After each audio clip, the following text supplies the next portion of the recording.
ሀና ፍቅረኛ ኤልያስ የሚባለው ከጎንደር ወደ አዲስ አበባ መጣ።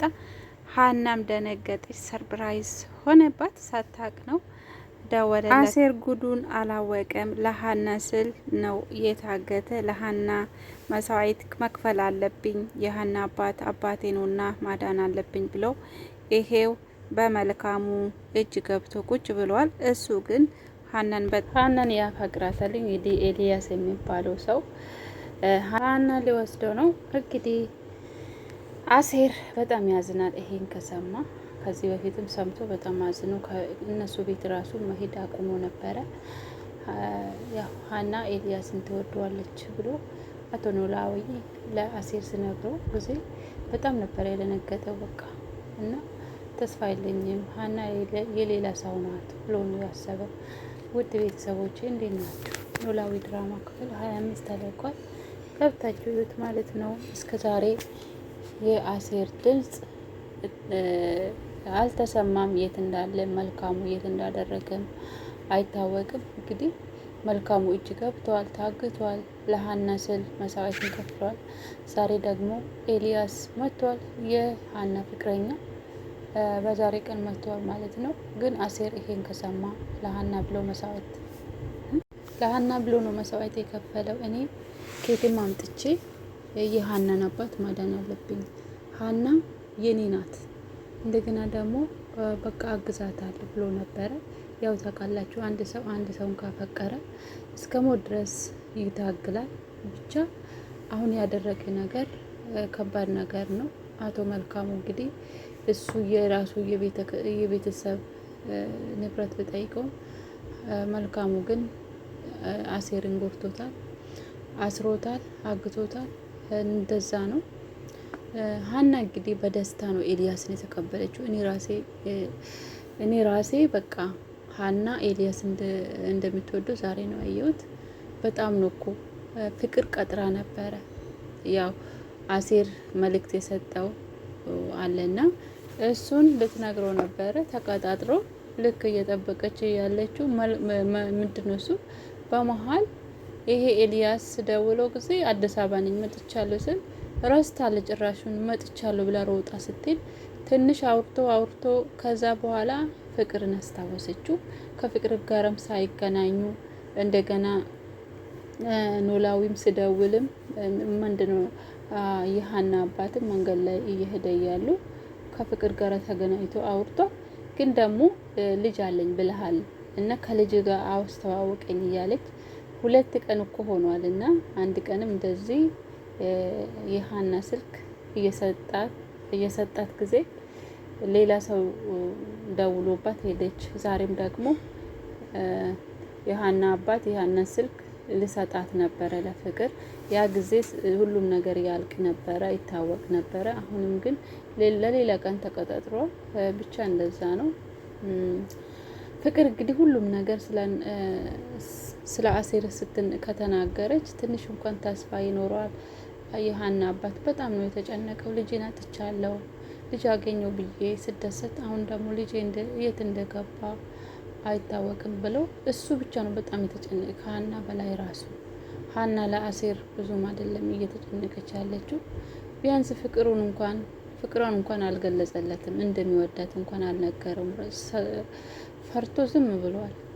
አሴር ግን አንጀቴ ነው በላኝ። ምክንያቱም አላባት አለናት አድጓል። እንደገና ደግሞ በእንጀራ እናት በእንጀራ አባት ተሰቃይቶ አድጓል። መንገድ ላይ አድጓል። ሌባ ሆኗል። መማር ሲፈልግ መማርን አጥቷል። የመማር እድል አጥቷል። የምር እንዲህ አይነት እድል ማንም ሰው አይግጠም ነው የሚለው። እኔ በጣም ያሳዝናል። አሁን ደግሞ የቤተሰቦቹን ንብረት ሲጠይቀው በሽጉጥ አስፈራርቶ እንደዚህ ማገቱ በጣም ከባድ ነው። ይህን ጊዜ ወይን ደብድቦት ይሆናል፣ አሴርን የሆነ ነገር አድርጎት ይሆናል። ብቻውን አይደለም ደግሞ ብዙ 2 ወጣቶች ይዞ ነው የመጣ እና አሴር በጣም ያሳዝናል። ዛሬ የልጅ ብማር እድሉ የትደርስ ነበረ፣ ግን ቤተሰብ ስላጣ ብቻ መንገድ ላይ ወድቆ ቀረ። አሁን ደግሞ በሀና ፍቅር እየተቀጣ ነው። እኔ እዚህ ምድር ላይ ማንም የለኝም፣ መንገድ ላይ ነው ያደግኩት። ብሞት እንኳን እኔን የሚፈልገኝ ሰው ማንም የለም። ሀናም እንግዲህ ኤልያስ እንደምትወደው ኤልያስ እንደሚፈልግ እያወቀ ሲያቅን በጣም ነው ያዘነ። ወደ ማጨስ ነው የሄደው። እንደው ማጨስ መስረቅ ትቶ ነበረ እና ወደ ሱስ ተመለሰ። ቢሆንም ግን ቆም ብሎ አሰበ። ለምንድን ነው እኔ የቤተሰቦችን ንብረት እያለ ሀናን ማገዝ ያልቻልኩ? ሀና እኮ ወዳታለሁ። እንደገና ደግሞ የሀና አባት አባቴ ነው ብዬ ተቀብያለሁ እና ማገዝ አለብኝ። የሱ ህመም ከባድ ነውና እኔ ሀናን ሀናን ማገዝ አለብኝ። እሷ ሰው ቤት ሰርታ አባቱን እያገዘች ነው። እኔ ደግሞ በአፍ ብቻ አባቴ ነው ማለት ለእኔ ጥሩ አይደለም ብሎ ቁርጡ ስነሳ፣ ግን ደግሞ ምን ይደረጋል እንቅፋት አይጠፋምና መልካሙ እንግዲህ እንቅፋት ሆነበት፣ ደስታውን ነጠቀው። ሀናም እንግዲህ አሁን ደግሞ በመሀል ይሄ ኤልያስ መምጣቱ እኔ አልወደድኩም። ሀና እንግዲህ እንዴት እንደሆነች እንደውም ተከፍታ እንደገና ጥምጥም አድርጋ ነው ልጁን ያቀፈችው። እንደምትወደው ነው የተረዳሁትና ያው ከዚህ በፊትም ቆይቷል አብሮ አላ አንቺ ጎንደር ባዶ ሆነች ለኔ ብሏል እና በጣም እንደሚዋደዱ ነው እኔ ያየሁት። ብቻ ሀና የሀና ውሳኔ ምን ይሁን አሴርን ብናገር እንኳን ትንሽ ተስፋ አለው ነበረ። ግን አሁን ሳይናገር ፍቅሩንም ሳይናገር የት እንዳለም አይታወቅም እና እንደዛ ነው። ያው በአሁኑ ሰዓት ደግሞ ሰላም ልቧን ገዝታለች። አሁን ወደ ቤተ ክርስቲያን እየሄደች በቀን በቀን ከአንተን ጋራ ከተለያየች በኋላ ወደ ራሷ ተመልሳ በቃ እናቷ ራሱ ወይዘሪት ሜላት ያልጠበቀችው ነገር ነው የገጠማት። አንቺ እኮ አዲስ ሆንሽብኝ፣ በቀን በቀን ለውጥሽ በጣም አስገርሞኛል ነው ያለችው። እንደውም እሷ ራሷ ናት እኮ እናቷን ቀስቅሳ ወደ ቤተ ክርስቲያን እንሂድ ብላ ያነሳሳችውና ሀና በማነት ሰላማ በአሁኑ ሰዓት በጣም ትልቅ ለውጥ አላት። ጥሩ ነው። አንዳንድ ሰዎች እንቅፋት ቢሆኑም ያስተምራሉ። ህይወት ደግሞ አስተማሪ ናት። ሰላም ደግሞ ተምራለች ብዬ አስባለሁ ከስህተቷ ከሁሉ ነገሯ። ሀናም ደግሞ ጠንካራ ስለሆነች ታጠነክረዋለች። ግን ደግሞ ከሰላም ጋራ ስለተቀጣጠሩ እንደምንም ምናሴ ፈቅዶላት እንደምንም ሄዳለች።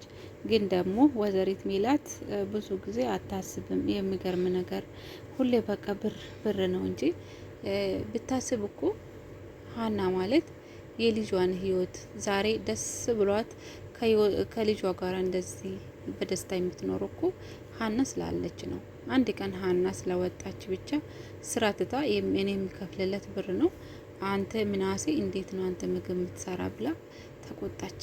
ግን ሰላምም አልደወለችለትም። ምናሴም ደግሞ እኔም እየሰራሁለት ነው ምን ችግር አለ ብሎ ሁለቱም ልጆች ሀናን በጣም ነው የሚወዱት እና እናንተ ናችሁ እችን ልጅ ያጠገባችሁ ብላ ተቆጣች። እና አንዳንዴ ሳስበው ወይዘሪት ሜላት ቆም ብላ ብታስብ ይሻላል።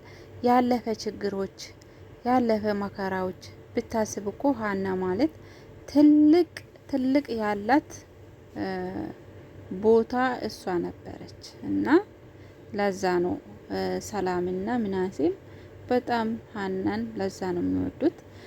እንግዲህ አይታወቅም መቼ ነው እስኪ የአሴር ድምጽ ምን ሰማ። የምር ለአሴር የተጨነቃችሁ እስኪ ነው ገብታችሁ ኮመንት ጻፉ። አሴር ግን ያሳዝናል። እኔ ግን ያሳዝነኛል የምር እናትና አባት የሌለ ሰው በጣም ያሳዝናል። እና የኔ አለኝ የምል ሰው እንኳን የለው እና መንገድ ላይ ነው የምኖረው እና ብቻ እንደዛ ነው። ይሄ ደግሞ ስራ አለው ምን አለው እንግዲህ የሀና ምርጫ የትኛው ይሁን ኤልያስ ወይስ አሴር ነው ብቻ አይታወቅም። አሴር ግን በጣም እንደሚያፈቅራት ነው እኔ ያወቅኩት። ቢሆንም ግን ይሄም ኤልያስም ደግሞ መጥቷል እንግዲህ አይታወቅም። ግን ሀና ተደስታለች። ኤልያስ ስለመጣ በጣም ነው የተደሰተችው። አቶ ኖላዊ እንግዲህ ጭንቀት ውስጥ ነው ያሉት። ብቻ እንደዛ ነው። ቤተሰቦች ደህና ሆኑ። ክፍል 25 ይሄን ይመስል ነበረ።